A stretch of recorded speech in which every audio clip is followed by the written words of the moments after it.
Oh, yes. This is the Hardcore Marketing Show. I'm Casey Cheshire, your host for this epic journey. And today's show, sponsored by Cheshire Impact, on a mission to help people maximize their use of Pardot and Salesforce. CheshireImpact.com. Bam. There it is. I was just saying, this is like a roller coaster. We're going up, up, up, up. And now it's time to just put our hands in the air and scream. This is awesome. Okay, so thank you for joining me. I got a really cool guest. I can't wait to introduce you to him. We're going to have a lot of fun. We're going to hash some stuff out. And we have a topic. We have a theme that we have not talked about. We have not thoroughly just destroyed. So I can't wait to get to that part. Who am I talking to, Casey? Come on, get to it. Get to it. Who am I talking to? Marketing leader, thought leader, speaker, skilled in all things marketing. And literally this guy's resume, the SEO side, definitely heavy in the digital integrated marketing, advertising, events. But his recent focus has been around really maximizing the B2B side and partner marketing, which I can't wait to dive into. Hosts his own podcast called Heads in the Cloud, which I love. CMO of Star2Star Communications, David Portnowitz. How are you, sir? I am doing great, Casey. Thank you so much for having me. I'm pumped. I'm excited. It's a beautiful day down here in Sarasota, Florida, and I'm ready to roll. You know, it's beautiful up here in New Hampshire too. So maybe it's because we're talking today that the weather was like, we got to behave. No rain today. No rain. Well, hey, the theme today, I know we're going to talk a lot about partners, about really doing marketing and internally, and then how to really, there's so many things to talk about. So let me get on with the show here. Let me grab this thing. It's heavy. So 1 second. Okay, here you go. All right, it's Thor's hammer. Grab that. You got it? All right. I got it. Wow, one-handed it. Impressive, sir. Impressive. Take Thor's hammer. I do a lot of lifting. Do you lift, bro? Just my two small children. Right. Seriously, same here. They get heavier though over time. It gets to you. Gotta watch yourself.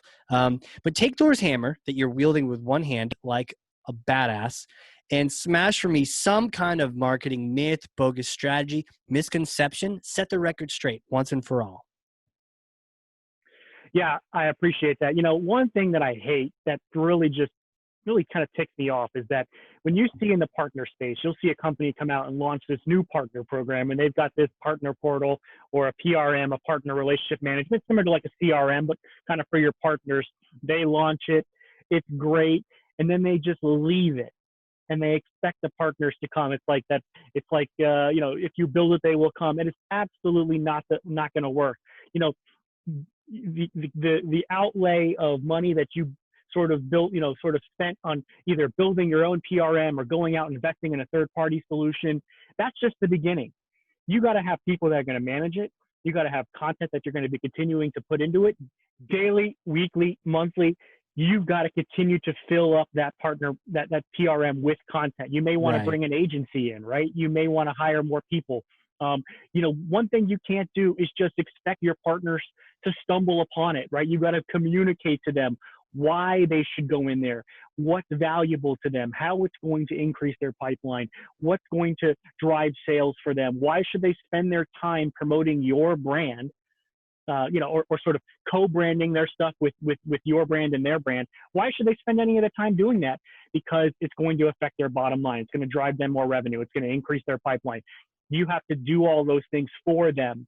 You have to hand hold them through that process. Otherwise, it is a waste of your time, your effort, your money, and your resources. And so, that is just something that really irks me when I see it.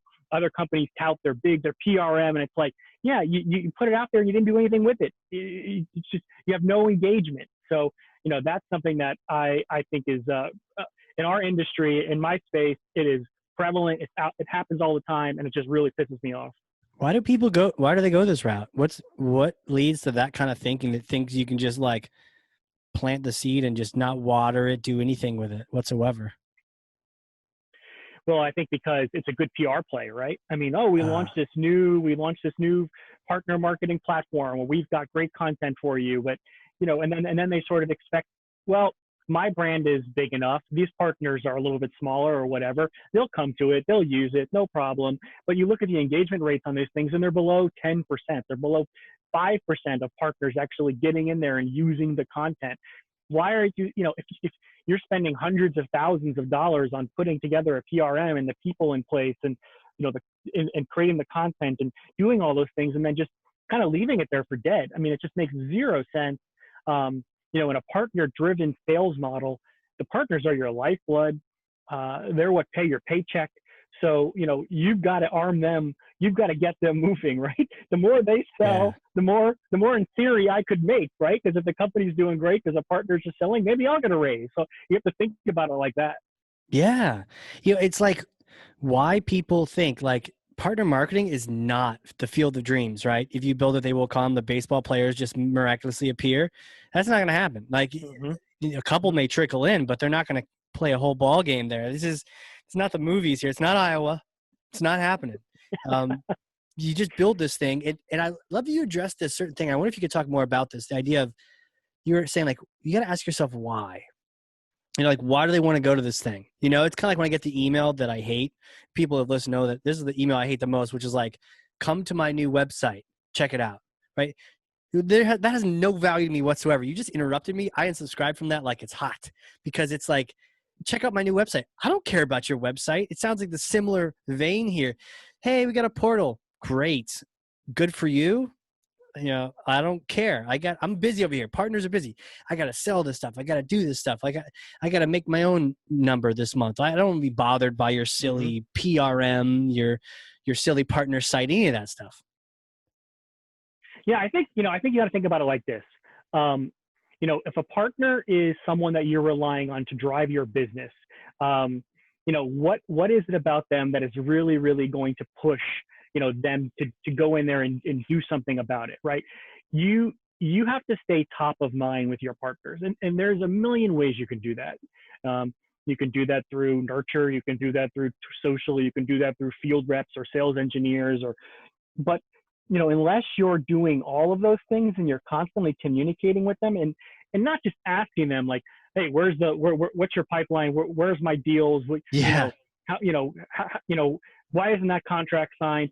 That's a total waste of their time, your energy. So what we try to do is put ourselves in their shoes a lot, right? What I stress to my team all the time is think about the partner in every decision you make. And that can be tough. We're once removed. It's not our business. Their business is not our business.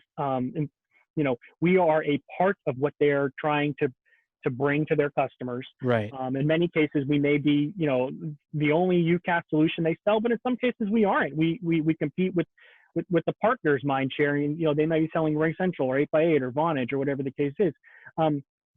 So for us, we have to show the partner. We have to remind the partner why they should come to us. The onus is on us. It is not on them. And I think that's really important to remember.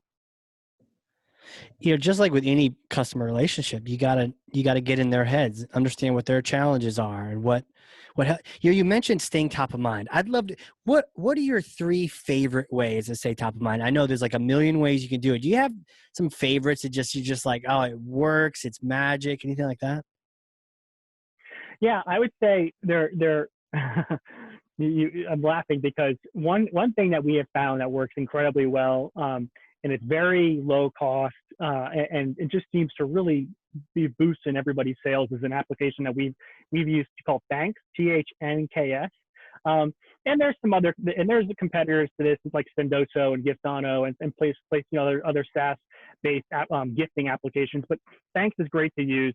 Send out a little token of, hey, here's a little $5 to Starbucks. Thanks for doing that quote today. Cool. Thanks for logging into thanks for doing, running that email campaign for us. Whatever the case is, send a little gift, send a little something that's customized, personalized. Yeah. If you know that your partner is a big Boston sports fan, send them a New England Patriots, t-shirt or mug. If you know your partner likes to grill, send them a set of steak knives. I don't know, whatever the case is, right? Yeah. Think about what your partner likes. Think about what you would want from your partner, right? That's one way to stay top of mind and very inexpensive. 2, Well, sorry, what was that? Was it tanks like the ones with guns on it, or thanks? What's the do you have Thanks the with web no address or A. whatnot? Yeah, What it's is a it? THNKS. It's like the word thank you, like the word thanks, but just without the A. Oh, without the A. Okay. Thanks without Yeah, the A. Okay, cool. And THNKS. that's your favorite one that Yeah. okay. Yeah, we've looked at a bunch, and we've been now with Thanks for about 2 years, and we have a very good relationship with their CEO and with their team. They're a small but mighty team based out of New York City, and so we love working with those folks. They are great, and they're super reliable. Sweet. Yeah, I'll definitely check these out because you're right. Those little tokens, right? It doesn't have to be a big thing. It's just the thought that counts, right? And just a little, but also customizing it, like you said, not just sending some random thing to everybody, but like tweaking it just a little bit. The magic that's behind them, the thing that kind of gets them a little excited about. If you know that about someone, man, that should be in the CRM, and you could And send a if you little don't thanks know gift. anything about them, and if you don't know anything about them, just send them an Amazon gift card. Generally works for everybody. Okay. Right. But I know sometimes some groups have policies against like gift cards with numerical values and stuff like that.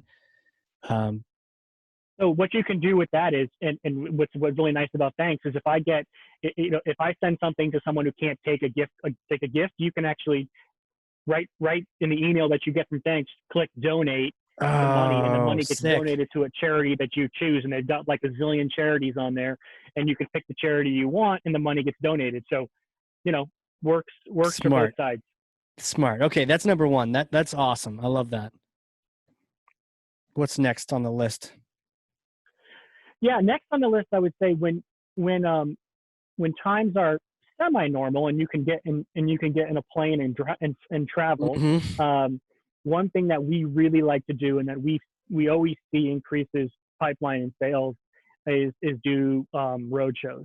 So we put together a series of sort of half day events throughout all over the country where we are stopping and getting in front of our partners. There is nothing more than our partners like than time to hear themselves talk and ask questions and be able to get access to the sales leaders and the executives and to be able to talk to the chief product officer and talk to the CEO and understand exactly where the company is, where it's going, and hear it from the horse's mouth. And for us, with a partner community that's so vital to our business, it's crucial that we stay in front of them. And that I would say those roadshows are so important to our business. The fact that we can't do them this year Hmm. stinks, sucks, frankly. And we try to do them virtually, but it's just not the same.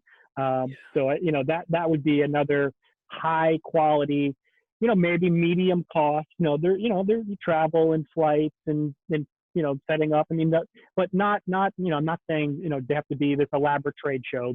It's a medium cost type of thing that we have seen really sparks investment from our partners back in our brand. Got it. Now, these particular roadshows, these are ones you're presenting to your partner, or they're joining in with you to your mutual customer, or like what are your best tips on that? How do you rock those roadshows? Yeah, I would say we do a little bit of both. Okay. So in a lot of them, we are presenting to the partner, but we've also had partners come up with bring local customers in and talk to the group of partners. Why they chose Star2Star, what they like, what they don't like. Frankly, let's hear the good and the bad. Um, what's uh, what's on their mind? Where can we be better? Right. And so I think it goes both ways. I mean, we don't go to these things thinking that we're going to present for 2 hours and leave. I mean, that's not what we're doing. We're there to listen, to understand. A lot of times Wow. these things, we'll do a dinner kind of one, an evening with cocktails and appetizers, and then go into a dinner, and then more, and then these things will go till 11, 12, 1 a.m. They just want to hear you. They want to spend some time with you. They love Right. it. And for us, it's so crucial to stay in front of them that way. I wonder about those dinners, right? Because sometimes you see a lot of partners just kind of swooping in, doing a dinner, swooping out. It's almost like they're checking a box. do you make it special in some way so that you're not just throwing money at these people, but somehow building a relationship with them? Yeah, I think first off, these are more intimate sort of, I would say no more than like generally 30 or 40 people. So Okay. they're not massive gatherings. 30 people's Um, intimate for you. so that helps. Well, I mean, like it's not something where you don't have an opportunity to speak to everybody in the room. Got I it. guess is what I'm saying. So, a lot of these folks have been with us for many years. They've been selling our products, and some are new, but a lot of them have been sort of, so there's the familiarity there. But yeah, there absolutely is sometimes when partners just kind of swoop in, have a nice steak and have a nice glass of cab and move on. We try to avoid that as much as possible, and we do that really by trying to get in every region where we do a roadshow, we've got a regional sales rep, right? So we're trying Yeah. to plant the seeds ahead of time, get them to either ask their partners, what do you want to hear? What questions do you have? Where are your challenges? How can we address those specific challenges at this event? We try to get our regional account directors to say, hey, listen, Mr. Partner or Mrs. Partner, we got our president and our CEO and our CMO and our CPO and all the C's and the O's, they're all here. Ooh.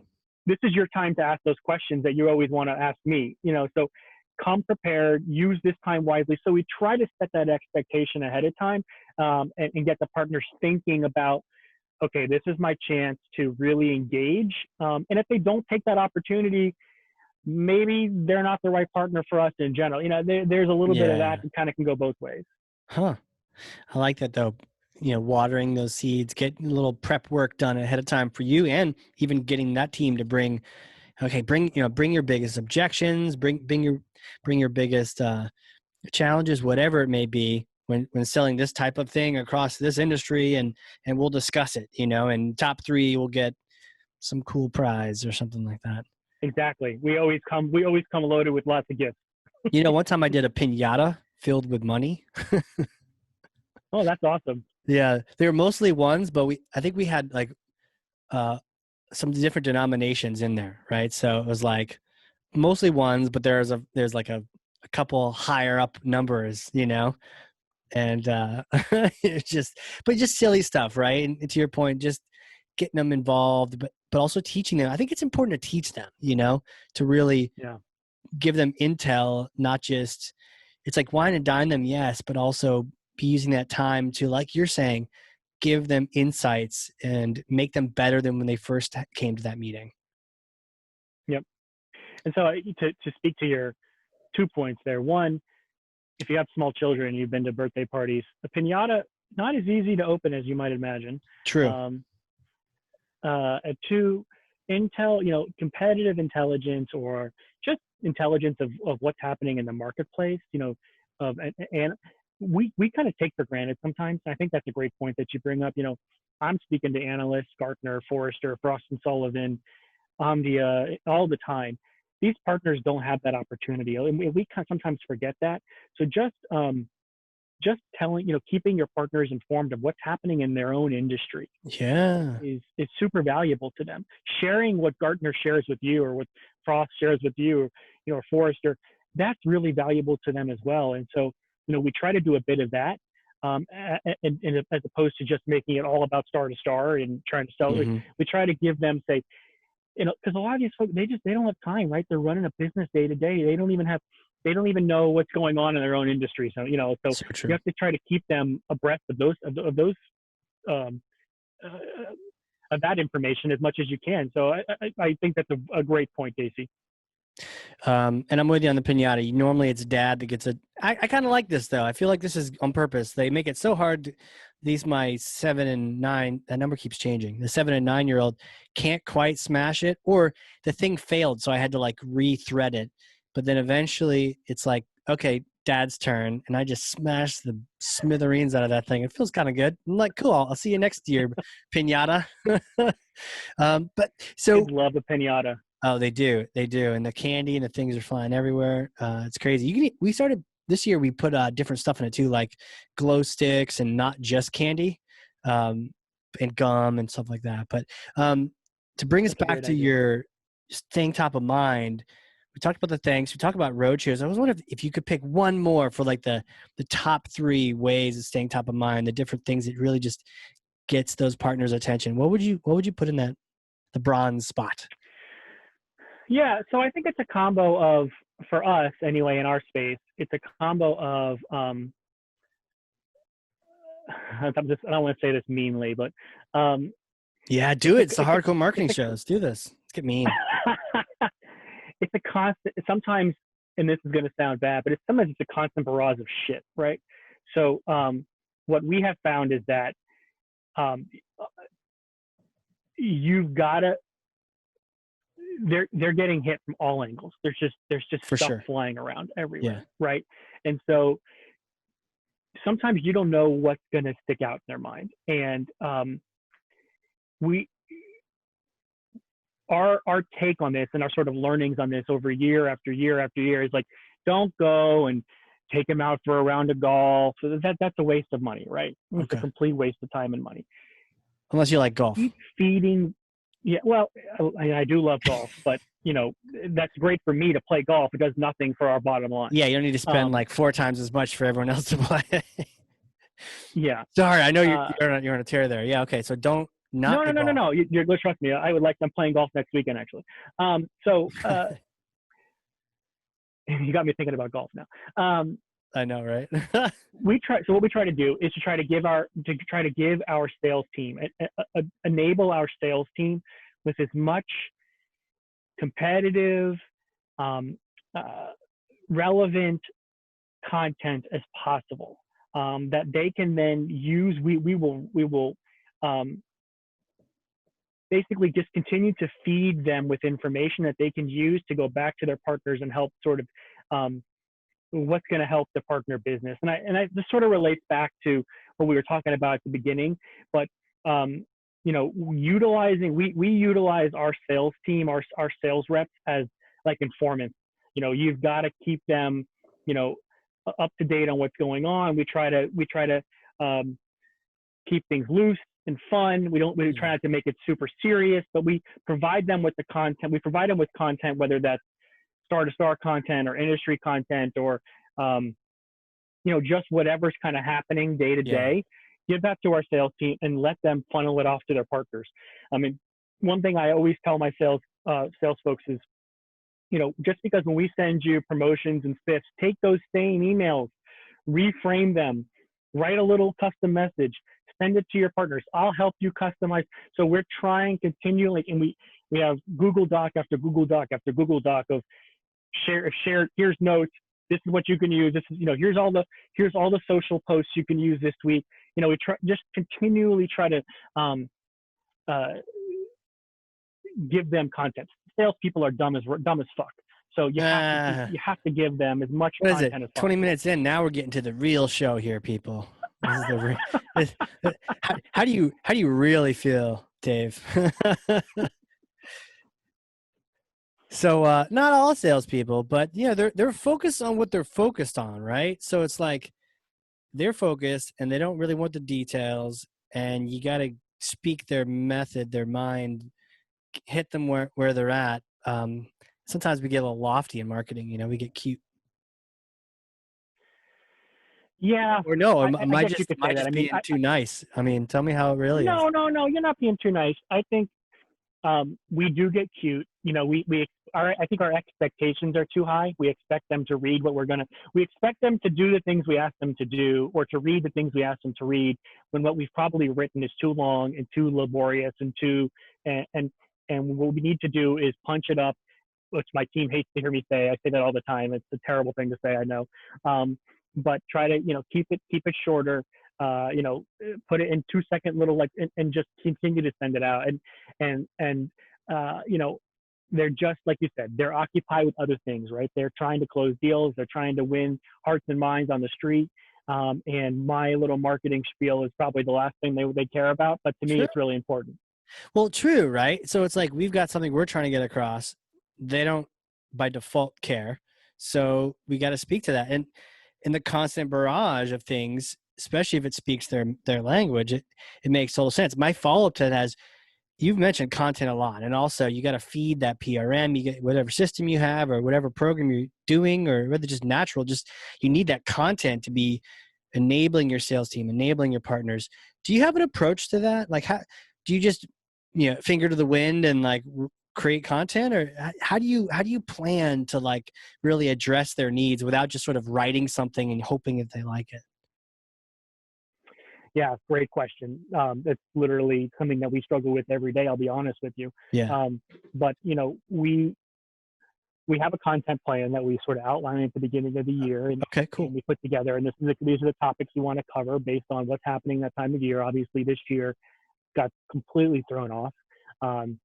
So we've had to shift what we're doing to be about all the COVID stuff. We don't have to go down that road. Right. But the general remote work and all that kind of jazz. Um, we have a content plan. We updated monthly. We have 2 agencies that I work with externally, in addition to people I have internally that are helping to feed content to us. I mean, this is not a cheap endeavor. Yeah. But for us, like you've said, I continue to mention it is just so crucial to our success. Um, so, we are continually asking our partners, what kind of content do they want? I've got 2 people on my team that basically speak to partners all day, every day, and helping build out marketing plans for them, helping to garner their feedback, understand what they're going up against, and then bringing that into our marketing team, into our sales team, and then we adapt from there. It's a living, breathing organism. I can say that I'm definitely not sticking my finger in the wind and guessing. I would say that, Casey. Yeah. But there is,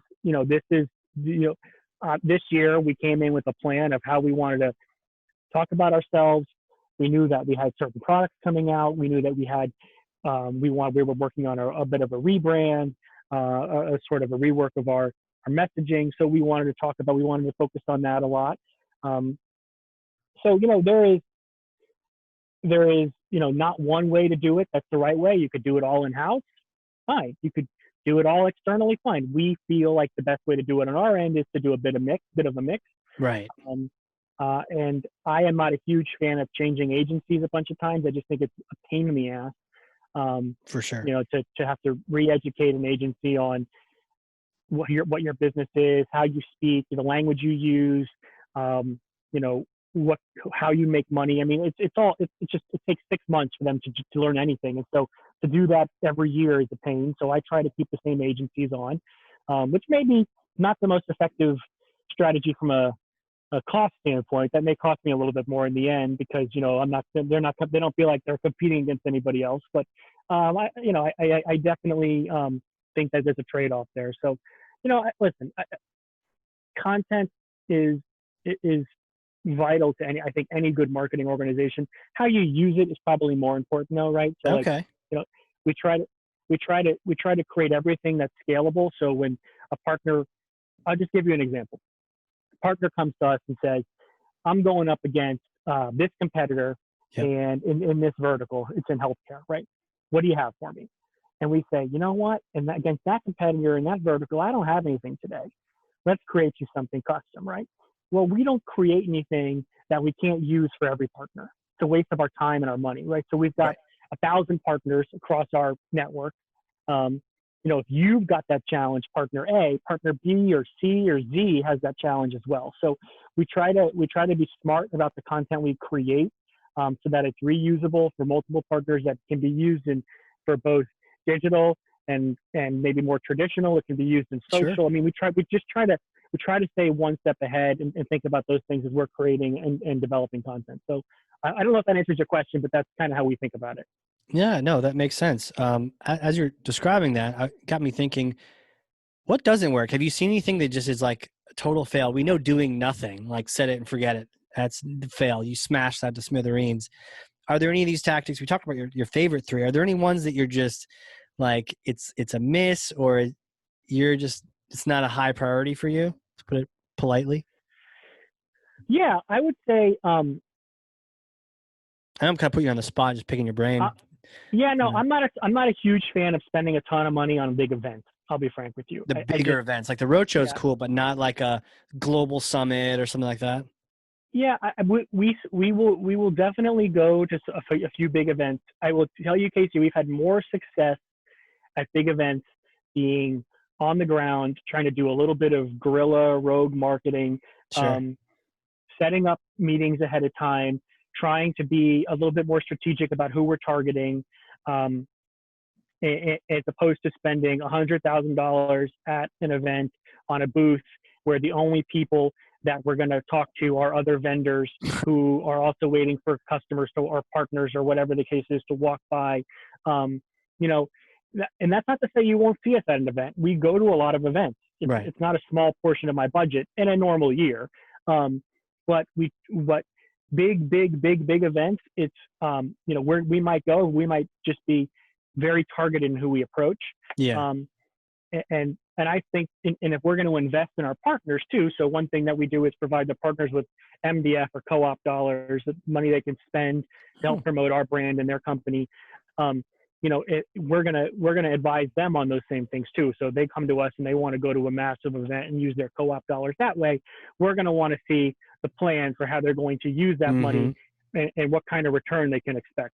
It's just at this stage in our company's life cycle, going to some big event is we're not going to get a list of partners that we never heard of. It doesn't exist, right? Right. We have done it all. We've been to all these things. We know the partners in the space, and unless there is some sort of new group out there that just developed overnight, we generally we have a pretty good handle on the partners in our ecosystem.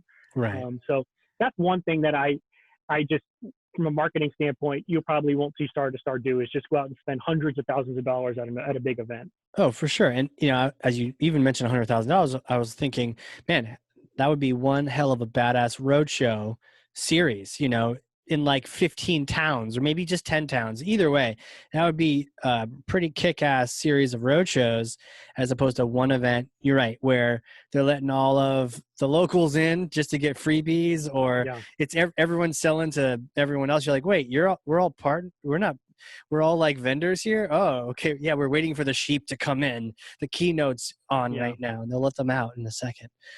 Yeah, it's being more strategic with those dollars and the prep ahead of time, setting up meetings ahead of time, and doing it that way. That's smart.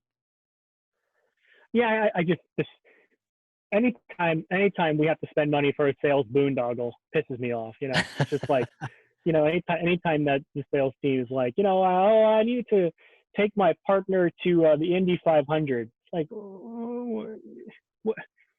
okay, partner X sells massive deal, gets us great, no problem. You want to do that? That's fantastic. But just because you want to go to the Indy 500 doesn't mean I have to pay for it out of marketing. Exactly. Exactly. Uh-huh. Wink, wink. Yeah. Go close something. Get out of here. Get out of Yeah, here. Shoo. exactly, Scram. exactly. Man. So the content is key. It's like the ammo, it's the fuel, and then all these different activities. This is fantastic. This is a great recipe for really caring and feeding for partners. hmm And I think one thing that we do, I know we were going to talk about it. I don't know if now's the right time, but I think it sort of is. Yeah. Is What do you want to talk about? You want um, to talk about golf? What do you want to talk about? no, no, I think this leads well to our sort of service model, which Okay. is Yeah. how we think Yeah. about Yeah. ourselves Yeah. in the marketing Totally. department. Um, we run our marketing department as an agency. Then that's really how I look at my team.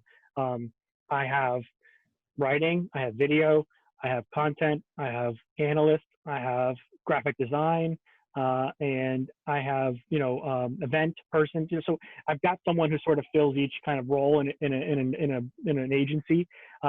Mind you, scaled down. Yeah. We're a 10-person agency, not a 100-person agency. But we look at our customers as our partners, as our sales team, and as the company as a whole. So those are really our three customers that we service as an agency. Um, so we create content for partners that they can then go out and use and rework and sort of add their flair to, I should say. I don't know if that's, where's your Sure. flair today? We build content for our sales team to go out and recruit new partners and sell to end users. And we build content that's more company wide stuff, like fun and games, company corporate culture, Yeah. kind of the company, we write the newsletter, that kind, the internal company stuff is also something that we handle. So, and it's kind of in that priority too, right? So Yeah. if a partner has something that they need, we kind of prioritize that ahead of everything else and work down from there. And that's really, to me, when you have that approach, your thought process has to be, we need to lean to yes more than we say no.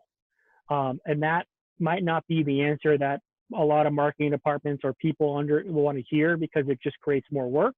But sometimes you don't know where that sale is going to come from. And, just because, you might think that's a ridiculous request from a salesperson or a partner for something that they need, it might help close the deal. And you might hear 6 weeks later, hey, you know that graphic you created for me that I put that on I don't know, a shoe, or I sent it, I don't know, I'm making it up, and I sent that out and really caught the eye of the customer, and it ended up that that was the reason they ended up buying from us, is that they were interested, they thought it was funny, and so you just never know. So that's why I try to lean towards yes as much as possible. I try to say, all right, you know what, we'll do it for you, but we want to know we want to know the end result, because if you come to me with too many crazy ideas, I might start turning it down. But generally, we try to be very flexible, very adaptable. And one thing that I always tell my team too is, and I tell the partners this when we go on the road shows, is you can always come to marketing for anything you need. So if you have a question about billing, about tech support, about who's my right salesperson, come to marketing. We will direct you to the right person, get you there right away, and make sure that everything is taken care of. I am a big proponent of perfect is the enemy of good. Work quick, fail fast, and move on. I mean, that's kind of how we run things. I sort of like the idea of responsiveness is next to godliness in my world. So let's get back quickly, even if we don't know the answer. Let's say, got the message, hey, Mr. Partner, Mrs. Partner, got the email, I'm looking into it, I'll get back to you shortly.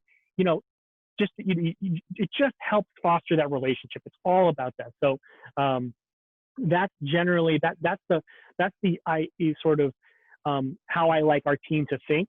And they know if there's an email that sits for too long, comes into marketing and sits for too long, they know I'm going to get annoyed. I'm going to ping them, be like, who's handling this? And we know emails come. We know who's handling it, but if it sits for too long, I'm going to get a little pissed. Yeah. So, and then when I reply to the email, when I have to reply, when it's me they're like, uh-oh. Right. That shouldn't happen. Someone should scoop it up before you. Wow. What a difference then. I think a lot of times marketing, we feel like you're on the back foot, you're defensive, and you're like the brand cop, No one likes the brand cop of like, yeah, we want to do this. Where's the logo? Like, well, you need to have the logo on there. So there's some table stakes here, but like always saying no to sales is like, I need a piece of content on this. No, you can't have it. We're busy. I like that you've sort of flipped that around to the point where, I mean, they are the end customer, right? We are trying to serve up leads serve up that volleyball so sales can slam that thing, spike it. But you got to be on the same team. So you're really just encouraging them. It reminds me of Zappos or something, like just call us. I think someone ordered a pizza off of Zappos one time, and it's just like, just call us, just ask us in marketing. If we're not the right one, we're not going to poo-poo you. But then now that gives you the ability to leverage that to say, later on, if you need something, they know how responsive you are. That's exactly right. So when I come back to them and say, really, Mr. Customer, Mr. Partner, I really need a referral from you. Can you write something for me? Or can I write something that you can approve? Or can you look through this content and see if it looks good to you? They are more than happy to do so because there's a relationship there. They feel appreciated and heard, and you feel the same way. And that to me is the win-win. But that's not something that comes natural. I mean, trust me, Casey, I'm constantly reminding my team, like, they come to me and they're like, sales wants this, they need that. I'm like, guys, girls, remember, without them, there's no us. So Right. like I know it's annoying. I know it's frustrating. I know you don't like making a ton of edits, but you know, I try to sort of balance that by not being a very micromanager. I don't want to be that like over their shoulder. You Yeah. know, I kind of want to let them do their thing and try to have that balance of a little bit of annoying, but a little bit of, of realism. You know how it is. Yeah. Yeah. Well, you can't be Attila the Hun. You gotta walk the line a Yeah. little bit. Yeah. Huh. This is a cool approach. I think we could probably talk for days about this. Just the idea of flipping that around and being the positive force and being in their corner as opposed to being an adversarial relationship. Sales has enough worries and they don't need to be worrying about marketing. You know, how about we're best buddies now, not like they're the thing they want to blame immediately. Might be a little bit harder for them to just auto blame, or maybe not, but auto blame marketing when things aren't going well. Well, actually, no. We know that email, we can email marketing for anything. So they're not the issue here, guys. We got to get on the phones more or something. Yeah, and that's you bring up. It's unique too. I mean, we don't have. If you ask the sales team, they tell you how much they love marketing. They'll tell you, we love the marketing team. They're so easy to work with. They're happy. They're in a good. They're Wow. generally in a good mood. So for us, that's all the feedback we need to keep us Yeah. moving, right? That's it. I mean, you get that kind of feedback. I remember, for me, the litmus test is always, if sales is taking me out to lunch for sushi, and they're paying, that means we're doing something right. They're like, hey, Karen, we're going for sushi. You want to come? It's on us. I'm like, okay, things are going well. Yeah, let me grab my coat. Let's do this. Let's get some ahi tuna up in here. Right. Just, that's how you know it's working well. Well, where do you see the future coming down the line? I know we're in the COVID thing and all that, but like a couple months out or years out, where's marketing going to? Anything interesting or scary coming down the line that you're interested in? Yeah, I think I'll be honest with you, I'm scared about like online virtual events. I don't know Yeah. if you Tell me about it. have, I've said earlier, I don't spend a lot of money. I don't want to spend a ton of money on one big event. We spread our, I should say, it's not that we don't spend money on events. We spend a fair amount of money on events. We just Got don't it. spend it on one event, right? Right. We spread that out all over a lot of events. Okay. Virtual events, they don't work. I don't know if you, or the ones we've gone to, Yeah. trying to drive traffic and leads out of those, they have not figured that out yet.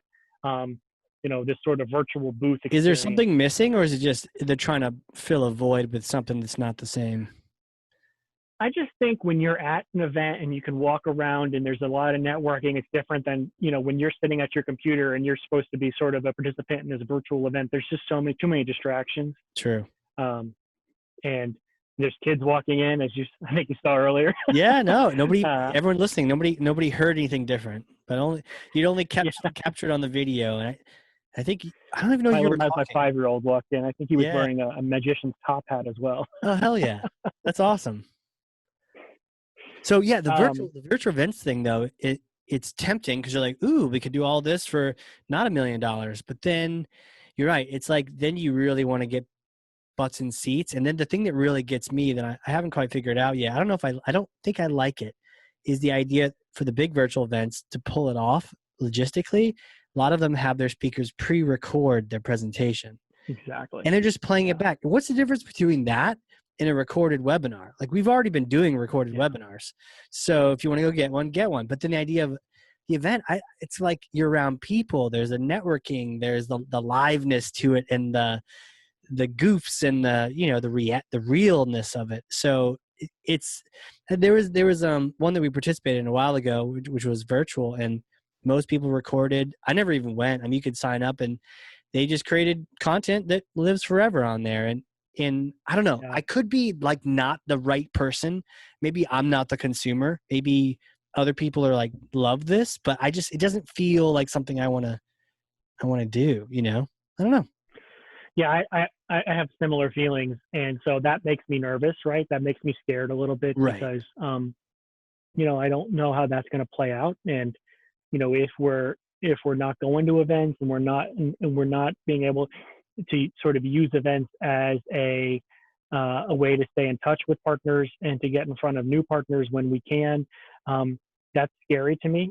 So that's one thing that I guess that you asked me what I'm nervous about. I think that's something that's sort of keeping me up at night. The other side is as more and more we're having to stay online and sort of do this thing virtually. I don't know what you've seen, but for us, it has driven up the cost of advertising Oh, through a lot of the ad networks. sure. Has gotten more competitive as more companies have dollars that they want to spend on marketing that perhaps they were going to spend at an event, or they were going to spend on a I don't know, something else, a trip or whatever. They're shifting those dollars to digital, and it's really driven up the price of ads in certain spaces. So I think that's something that is that I'm thinking about. How do we Yeah. spend those dollars more effectively? Continue to drive down our CPAs and get those SQLs over to. I'm saying a lot of acronyms here. I sound like an idiot. But No, no. get those You're leads. talking shop to the right people. This isn't the HR podcast, and you're just throwing down a bunch of marketing terms. I think we're all on the same page.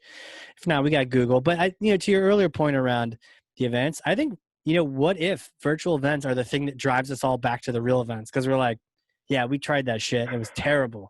Like it had none of the free lunch. It had none of the networking and Oh no. the serendipity of sitting next to someone who becomes your best friend. And you go out to the happy hour, and then you become, like lifelong Yeah.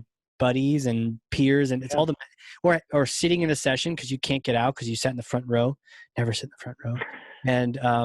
And then you learn something. Like I remember I was sitting in the front row for a Drift conference.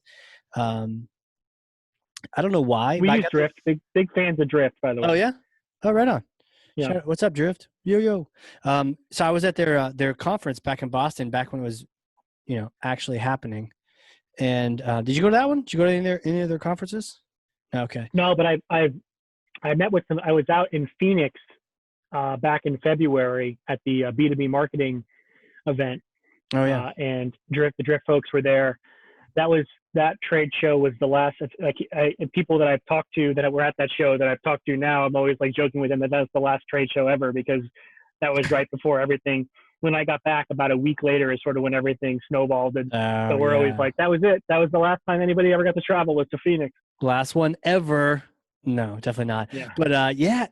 So I was at this event, but I had gotten there so early because to drive into Boston for me from New Hampshire, I either get there.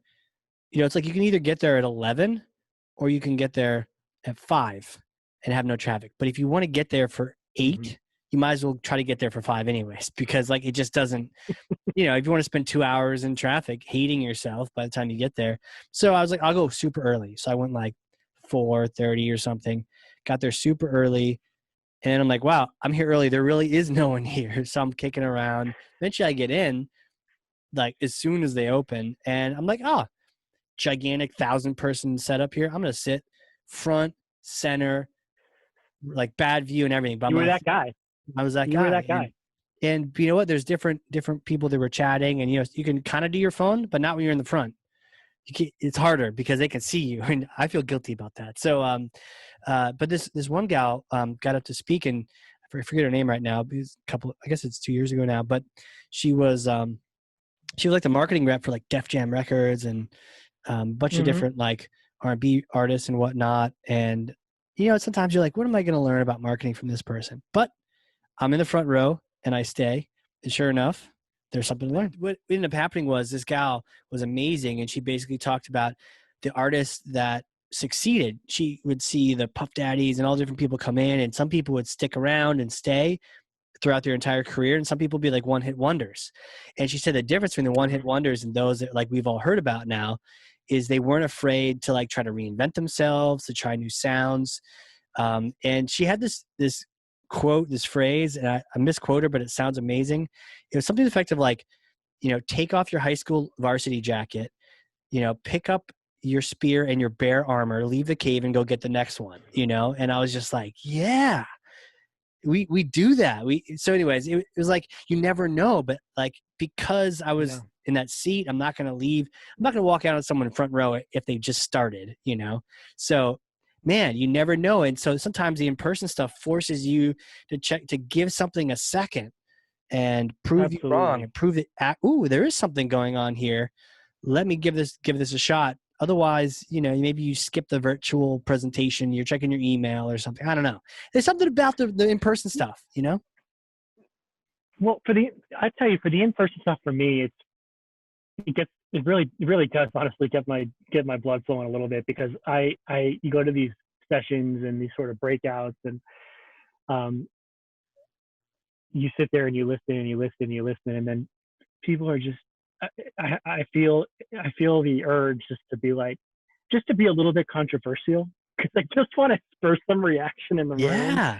and I just want to get some like discussion flowing. And sometimes I have a little bit of I feel empathy for the presenter, because like sometimes they're asking questions and no one's saying anything, and then you're like, No, oh god, this isn't ever. going well.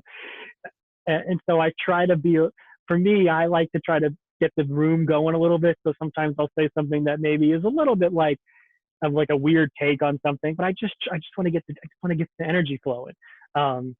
So I miss that, I just miss that interaction.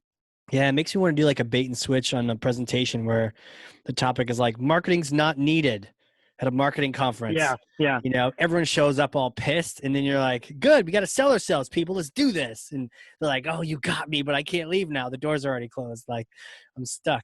But yeah, you're right. Shake it up. The other thing with the virtual is you don't have, maybe this is what you're talking about, you don't have that audience feedback anyways. I mean, at least they're quiet or something in person, but if you say something funny, which happens a lot for me, they'll laugh. Not online. Like, you got to get used to people not laughing at you. That's why I remember Joe Rogan was like, nope, I'm not going to do online. They're going to steal my stuff. And then you have no feedback. It's not fun. Why would you do that? Same thing with virtual. It can be very hard. I try to do, like, when I do webinars, I try to make people super interactive and like saying silly things Yeah. just so that I get some feedback as a presenter. Otherwise, you might as well just be like a telemarketer doing one of those calls, where you don't care if anyone listens or learns or anything. I'll tell you a funny story. So Yeah. we just are coming through working with an analyst, and you have to do briefings with analysts, and generally you brief them, and they're listening, they're asking questions. Well, this time they asked us to do a briefing, but it was a pre-recorded briefing. So we recorded it and then sent them a recording of it.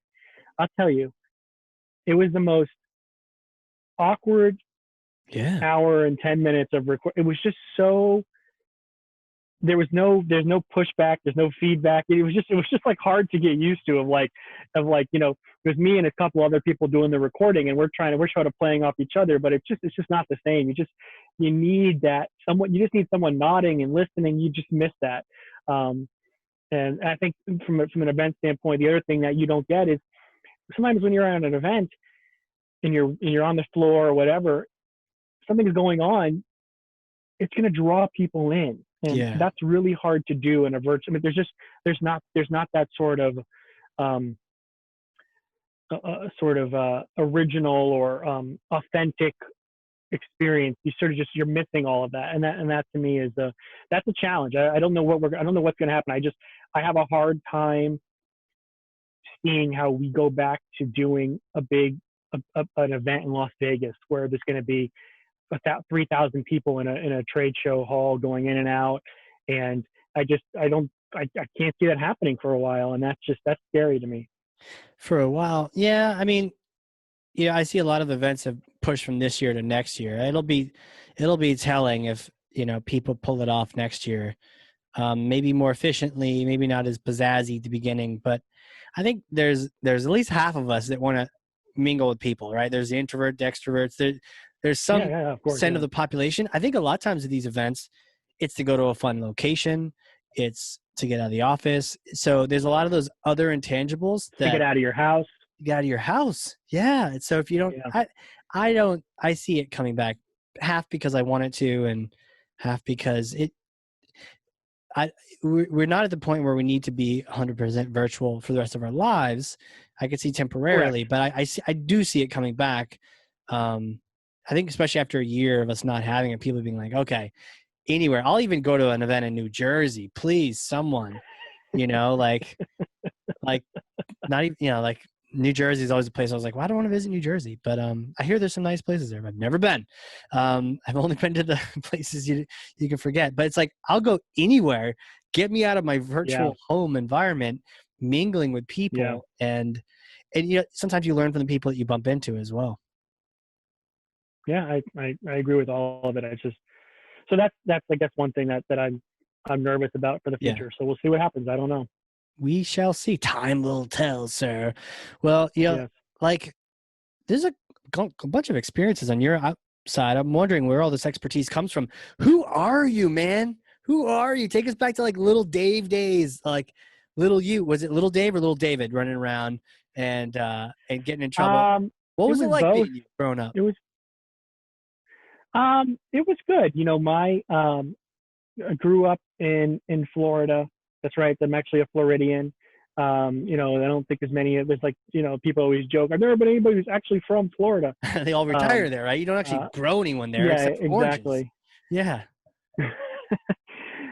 So I grew up in Florida, and from an early age, my dad was, or he was very into tech and sports, and so I think that's where I really developed that appreciation. We were always the family that had internet before everybody else, and the big eight and an HD TV before anybody knew what that was. Really? He's like My an dad early was just always adopter kind of interested in that. guy.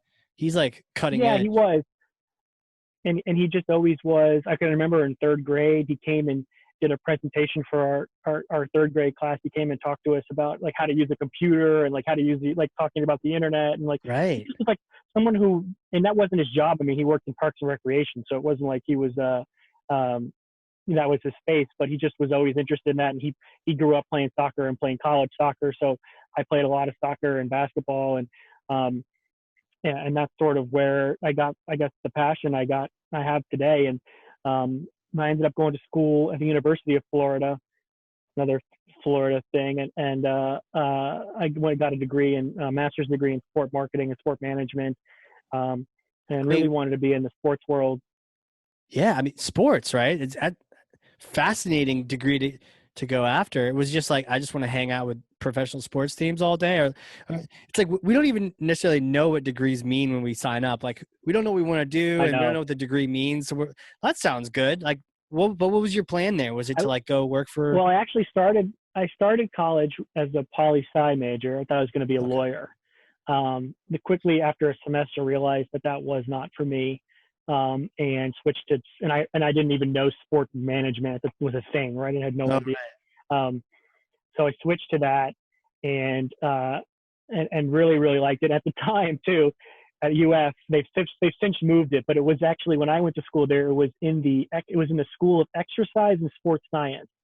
So oh, as a sport marketing, sport management student, I had to take biology, physiology, kinesiology, because you were basically like taking the classes that sort of corresponded with like if you were going to become like a physical therapist. right. It Um, sounds like it. and it and so I had to take those classes in addition to the marketing, your sort of gen ed Right. marketing and classes, and then I stayed and got my master's degree, which was more specialized in sport marketing, and that's really Mm. where it was like more of the business classes, but with a sport focus. um, and did two internships. And my I did both my internships at IMG. IMG is, for all intents and purposes, the largest sport marketing company in the world. Was bought by WME. If you've ever seen the show Entourage, Yeah. Ari Emanuel, the character Ari from Entourage was based on Ari Emanuel, who owns WME. Ari Emanuel is Rahm Emanuel's brother. Rahm Emanuel was the chief of staff for President Obama. So, I mean, it's a very successful family. Jeez. Um, so Ari Emanuel, at the time, I worked for IMG. They were owned by Ted Forsman, who then sold the company to WME, and they're part of that group now. But worked for IMG for 7 or 8 years they have a training facility down here in Bradenton, Florida, called IMG Academy, which is where they do a ton of youth sports and professional sports training. So when I was there, if you've ever, if you're, I don't know if you're into tennis at all, but kind of started out as like a tennis academy mostly. Oh, okay. Um, so like that's where like Maria Sharapova and Andre Agassi and Jim Courier and the Williams sisters and all these famous tennis players had grown up. And then IMG came in and added other sports. Now they have soccer and basketball and baseball and football. And so when Jeez. I was there, we would have, we'd have Cam Newton there, and we'd have Russell Wilson, and we'd have No Dwayne kidding. Wade. And you would, you got numb. Like I can remember walking in one day to work, and Cam Newton is like walking in front of me, just like, just like another person. It was just athletes all around you. I got to travel a fair bit. I went all over the world. I got to go to the French Open and Wimbledon, and got to travel for tennis a bit, and so that was fun. And got sort of I got kind of fulfilled that idea. I thought I wanted to be an agent, like Jerry Maguire. Yeah, yeah. Quickly realized that an agent, basically one of my best friends was an agent, and I quickly realized that that seemed like nothing more than a glorified babysitter Really? with just clients that had unrealistic expectations and parents, and it just it just seemed like a lot of headache for not a lot of payoff. Right. Not as glamorous as maybe Tom Cruise or any of the entourage Yeah. shows make it seem. So I was there, and it was really, when I was there, it was really the birth of modern digital marketing. When I started, the website was terrible. I think it was all Flash based. Of course. There was no online advertising. There was no social media. And not to say that they weren't doing those things, they just didn't exist. Like when Twitter was born when I was there. Mm-hmm. Facebook was born when I was there. So it was trying to learn through all that, trying to learn AdWords, and at the time at one point we didn't even have a graphic designer, so I'm teaching myself how to do InDesign. Jeez. It was very very much like we were a small team, but we worked our asses off. We loved what we were doing. The rewards were cool. We got to hang around with athletes. It was a bit of that. So I did that for about 7 or 8 years. And then I just was looking for, I was kind of not looking, half looking, and I got a call from a recruiter, and she mentioned this company, Star2Star, and they're close to my house, like 5 minutes from my house. I never even heard of them. I looked at their website. It looked like a piece of shit. But I went in for the interview, and I talked to who's my current boss today, a woman named Michelle Accardi, who is the president of the company. At the time, she was the CMO. And I immediately clicked with her. And it's been a wild ride since. I've been here since 2013, so going on 7 years now. I started out as the director of digital marketing, and now I'm the CMO. And it's been an incredible ride for me Yeah. to build out a team and to learn and really develop my skills, and get the opportunity to flourish has been tremendous. And the company is doing great, doing really well. We're one of the top 10 UCaaS providers in the country.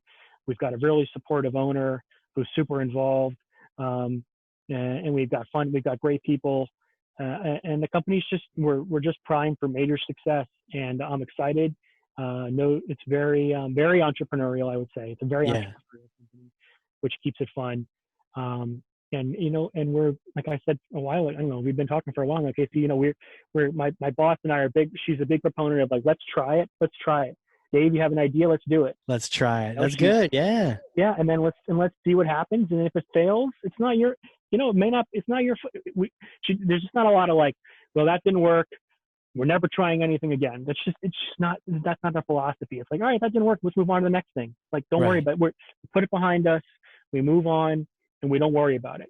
Jeez. And that's been fun for me. And I'm going on 7. It's crazy that I've been here for almost 7 years now. But it's been a cool. I don't know. I guess if you would ask me in college if I would have spent 7 years working at a VoIP company or a UCaaS company, I would have been like, "What are you, out of your mind?" But here I am. Yeah, exactly right. Like VoIP and tech and IT from movie stars and sports athletes, But I see you got Taco Bell on your roster, so that sells me on it. But I miss you, Taco Bell. Yeah, lots of cool customers. You know, Yeah, our product actually does really, really well in the sort of the diversified enterprise. So got it. companies that have hundreds of locations, our product is super beneficial for. We don't have to go into why, but it just works really well from a cost standpoint, from a reliability standpoint, from a quality of service standpoint. So we have tons of big, Michael's stores and Family Dollar and Applebee's and Waffle House. I mean, just lots of these big chains, a lot of our customers. Right. So Wow. cool. It's been fun to watch the evolution of the company. So it's been a wild ride. 100%. And it's like these are the two major steps, and you're not hopping around. Like you spent serious time in the agency world and now serious time over here working your way up, getting a feel for things, and then exploding from there. It's wow. What do you know if you've taken anything from take anything?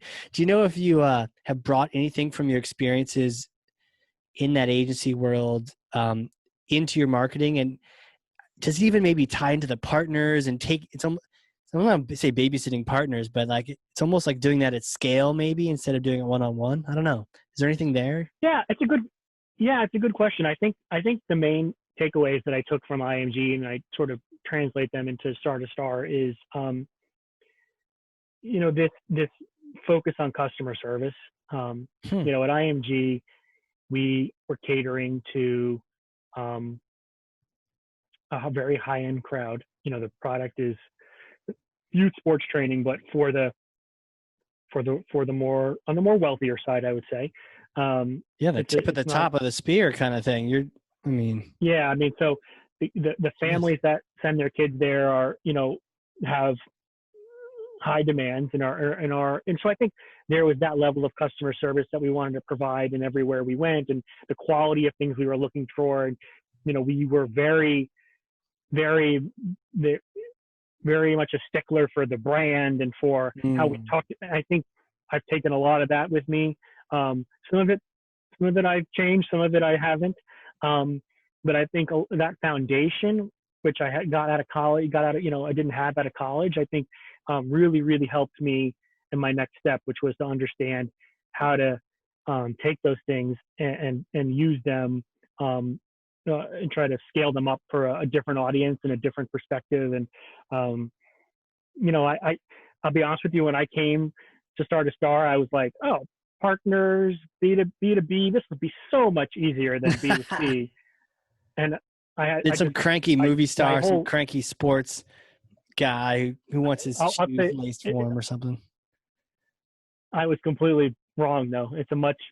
Doing B2B marketing is much more difficult to me. It's just your market is the market you're going after is so much smaller. The potential fish that you're trying to catch are just they're bigger, but they're harder to reel in.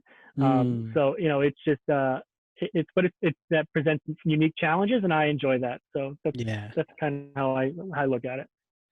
I totally see that foundation of high standards and customer service.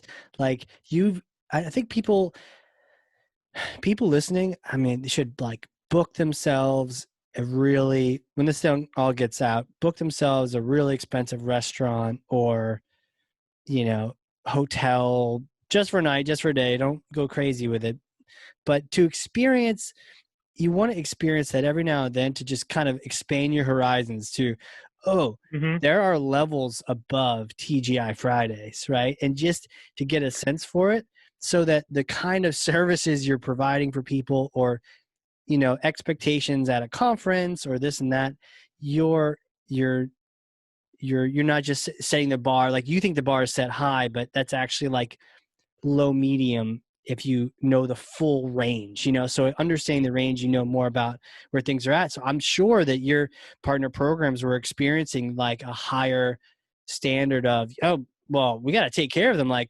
stars, like Yeah. VIPs. Isn't this how everyone does it? It's so kind of like you started at the higher range where every single person was like a, you know, is super valuable, and even the kids Yeah. and the camps and all those things. So when you go to the B2B side, you're right. You're like, oh, you just sort of brought that VIP experience into it. That's kind of cool. Yeah, honestly, I think that's a great analogy, the restaurant analogy. I never thought about, I never thought that about that specific analogy, but that's a great one. About, if go into the big cities and go to a really really fancy restaurant once. It doesn't have to be something you don't want to eat, but Right. go to one of Danny Meyer's restaurants in New York City and Yeah, experience the level of customer service that they provide there. And I think that is something that you can take home with you no matter what industry you're in. for sure. Um, For sure. and And yeah. he's written a book on it. I can't remember the book off the top of my head, but Oh, the book is not about a restaurant. It's all about customer service. oh, Um, and I think if you can think like that, um, then you're going to be in a good spot no matter where you are. for me, and it doesn't have to be one of those things where you have a lot of money, right? I remember I was in the Marine Corps, and like on a base in California, I remember standing on like a concrete parking spot, like the thing that's in front of a parking spot, just in my Mm-hmm. boots, in my uniform, like not making lots of money, but I booked this thing. So my girlfriend, wife at the time, wife now, we were going to go to this place called the Herb Garden, or no, the Herb Yeah, Farm in the Seattle area. Have you heard of that one? cool. It's No, but sounds delicious. it's like all the vegetables and herbs used for the Yeah. cooking are all locally like grown on Wow. property. Everything else is locally sourced. They only have room for maybe like 30 people in the whole restaurant that night, That's and you book awesome. in advance. It's a lot of money, but hey, it's love people. And the cool thing that I found, Worth it. yeah, worth it, hashtag at least once, was um, they get your credit card, they know who you are, they bill you. You don't sign a check at the end of the night. Like they'll hit you, it'll hit your bank account, but you don't need to, like, you just had the best meal of your life. Here's how much it Yeah. costs. No, no, no. It's all handled. Yeah. When you're done, you can walk away. Though you had like 9 glasses of wine, so you got to go to the hotel right across the street. But either way, the experience of like sitting down and having someone reach out and pour your first glass of wine over your shoulder while simultaneously your date had someone reach out their arm and pour their Yeah. glass of wine. Yeah. Just like, it's those kind of experiences where like, huh, so how, it's like, what could I learn from that, and how could I use that? Just seeing the whole range. So I wonder what kind of different things, what kind of range you've experienced to the point where you might even take it for granted to even bring up. I was like, no, this is how we serve people. Many of the things you've already Yeah. mentioned, really. Yeah. I think you make great points. I can remember several instances at restaurants. I can remember we went to a bar actually. You had to make a reservation for ahead of time and pay. And I'd never been there. We had gone with our friends, and as we were walking up, they opened the door and they say, "Hello, Mr. Portnowitz." We had never even been Wow. there. They had obviously like looked you up on LinkedIn or whatever. That they had like Right. found you, so they knew what you looked like. They knew what time you'd probably be coming in. So it's just, and it's little things like that that clearly I remember. I think that was 8 years ago, Right. 10 years ago. Um, and it's little things like that that just go such a long way. And if you can do those little touches, like the thanks, like sending a little thanks, um, Yeah. it just endears you to your customer, to your partner, to an associate, to a colleague, and allows you to have a relationship with that person that, like you said earlier, you can, when the time comes that you may need something in return, you don't feel guilty asking for it. Yeah. Um, and I think that's super important. So, yeah, this is, I think you really hit the nail on the head there, sort of how we think. Yeah. And really, your this strategic advantage that you have, your history you brought with you, it's not like you just had to reinvent yourself completely. You took what you learned and leveraged with a different customer audience. It's a different group of partners Yeah, now. Yeah. But their partners are important because they, to your point earlier, they multiply. If one partner is happy or informed or yeah, enabled, like they could just sell a bunch of stuff. So yeah, each one yeah. matters. Hey, hypothetical for Oh yeah. you. If you could go back in time, because I might have a time machine, might. And if you could go back in My time, 5-year-old would be enthralled by that if you had a time machine. well, I might have one. But you can't use it now, COVID, right? But after this is all said and done, Yeah, you come visit New doesn't work. Hampshire, Yeah. get you in the time machine, you go back, you visit yourself after you had just graduated either undergrad or that master's in business market or sports marketing. If you could talk to yourself, what kind of advice would you give yourself, knowing what you know, CMO, like you're there, man. You're crushing on all cylinders. What kind of things would you tell little Dave? Yeah, the first thing that I always think about let's think about sort of where I was and where I've come is, be patient. Don't take things personally. I think that's something that for me, I struggled with a lot when I first got out of college and I first got into a job, is that, you know, you have a boss and that boss is going to have expectations, and, and just because you may not have done this the right way, or you may not have done it the way they wanted to do it, and maybe they couldn't express themselves correctly, um, you know, don't take it so personally, like it's business. And that, Mm-hmm. you can't, sometimes you have to take a step back, and evaluate where that person's coming from. Now that I'm on the other side of that, I can see where I'm trying to explain to one of my employees how I want something done, or how it's been relayed to me that we should do something, and I can have a hard time explaining it. So then, I can see the other side of it now, and I would say, those are the two big things to me. Would just have patience that things will work out, um, and try not to take things so personally, and trying to think, you can certainly wear your heart on your sleeve and you can work hard, but at the end of the day, you got to leave it behind a little bit, go back home, have a glass of wine, have a nice little glass of bourbon or something, and decompress, and then sort of start your engines again the next day. And I think that's tough. That was tough for me coming out, especially in the sports world. A lot of egos, Mm-hmm. a lot of big personalities, and you're trying to fit in, and you're trying to push, and you're trying to keep you don't know what this is like. You were brand new, right? You didn't know what it took to keep a job. You were learning. Yeah. So I think those are the two big things that I would tell myself. Yeah. That's so powerful, man.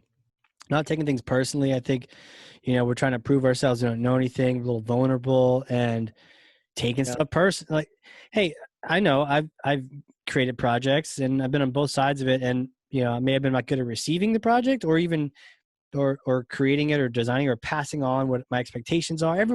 No one's perfect, right? So um, yeah, if there's a miscommunication, hey, it happens. Learn from it, and it doesn't mean you as a person are flawed. It's just the yeah, situation, not you. So yeah. true. And that's what I've tried to be at Star to Star, is be someone who, like I said, doesn't micromanage, doesn't try to. I don't try to get too high or too low. I try to just stay in the middle and be even keel. Um, Try to be a cheerleader for my team whenever I can, and advocate for them, um, and really push. Try to continue to push. But understand that there's a limit somewhere. So I think you have to try to balance those two things. And so that's what I've tried to do at Star to Star. Makes sense. Makes sense. Hey, where can people connect with you? They want to reach out and become BFFs, or learn more about Star to Star, or just kind of get in your radius so they can learn more from you. Yeah, you can find me on Twitter. I'm at dportno, DPORTNO. You can hear me on Heads in the Cloud. I have a podcast that we run Yeah. internally What do that's you more talk about focused there a on little that bit podcast? yeah. So it's me, and we have a sort of a two other guys that sort of rotate in and out. We talk about what's going on in the UC space, in the unified communications and collaboration space. We bring on partners, customers, vendors in our space. But then we talk a lot. We talk to a lot of tech people. We talk to people who are sort of Cool. um, maybe ancillary or auxiliary to our space, but have dabble in the UC territory. Talk to analysts. Um, I think I have one. I'm recording one tomorrow with one of our new partners that's just come on board with just got a big partner. So, talking to them, learn about what their challenges are and how we can help. And we started that. It was an idea. I'll tell you a quick story because I know we're Yeah, running no. out of time. No, we're good. Go all night. Go all day. We were at my buddy or one of my employees and I were at the Marketo conference out in San Francisco. Yeah, okay. Before it was Adobe. And we had gone out and we had gone to this conference all day, and then we were out, we were eating Mexican and we were drinking beer, and we were kind of joking like, oh, we should host our own podcast and we should do this. And we kind of like, it was like an idea. And then like we got back and we were like, we should actually do that. It was like this, it was like this kind of like, it was really kind of right before this giant podcast boom, and it was just something that we thought would be fun. And we ended up doing it, and we've been doing it for, I can't, 5-6 years now. And we record probably one or two a month. And we really have a lot of fun. So if anyways, you want to check it out, Heads in the Cloud, you can go to headsinthecloudpod.com, or you can, get it wherever you download podcasts. But we have a fun time. We try to keep them light, fun. So. Yeah, just gotta keep it real, have good conversations, man. That's awesome that you're doing that. Yeah. Considering that I've talked to you for close to an hour and a half now, I could see that'd be a fun podcast to listen to for sure. Time flies. We'll have to have you on, Casey. We'll have to have you on anytime. Anytime. Crack open a beer, or maybe that's after the podcast. But either way, it'll be fun. That's after, yeah. Well, thanks for coming on here, and I've learned a lot from you, and this has been a fun time. Yeah, I really appreciate it. Thanks for having me on, and thanks for the good conversation. I thought it was excellent. Right on. And for those listening, if you learned something, and I freaking know you did because I literally have 2 pages of notes over here, front and back, then share this with someone else. Share the episode, but put your take on it. For thought leadership to be real, what are your takeaways? Just even one takeaway. I learned this. I mean, we talk about so much with the partner marketing, the road shows, that Thanks app. I'm going to check those guys out. The constant barrage, the content into that, so many things, but put your thoughts into it, then share that with people. That way you become the thought leader in the situation. Good stuff, man. Dave, it's great hanging out. Have you back sometime, and we'll crack open beers before the show, see what happens. Have a good time. Thanks, Casey. Appreciate it. Awesome. For everyone out there listening, this has been the Hardcore Marketing Show. We will catch you all next time.